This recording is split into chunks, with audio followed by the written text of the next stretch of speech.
مرسی T V, پیغام رحمت۔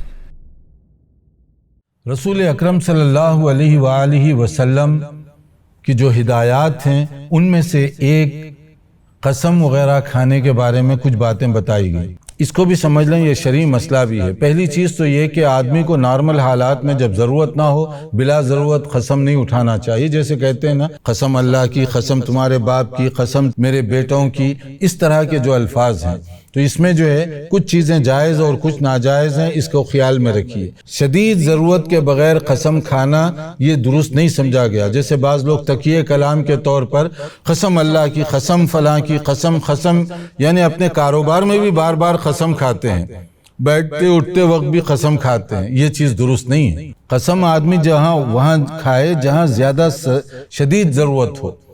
اور دوسرے زمانے جاہلیت کا ایک انداز تھا، یعنی مشرکین عرب وغیرہ جب قسم کھاتے تو مختلف بتوں کے نام کی قسم کھاتے تھے یا مختلف چیزوں کے نام کی قسم کھایا کرتے تھے۔ اب ہمارے لیے اس میں پیغام کیا ہے؟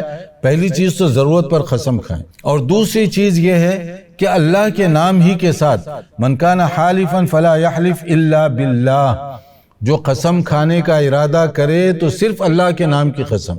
اور ایک دوسری حدیث میں کہا گیا من حلف بغیر اللہ فقد اشرک، جو اللہ تعالیٰ کے نام کو چھوڑ کر کسی اور کے نام کی قسم کھاتا ہے تو گویا اس نے شرک کیا، یا ایک اور جگہ کہا فقد کفر، کہ اس نے کفریہ حرکت کی۔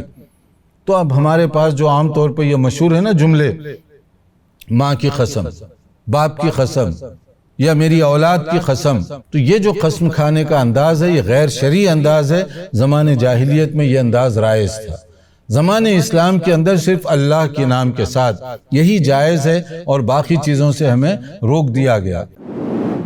مرسی ٹی وی کے مزید ویڈیوز کے لیے ہمارے چینل کو سبسکرائب کریں اور بیل آئیکن کو کلک کرنا نہ بھولیں۔ جزاک اللہ خیر۔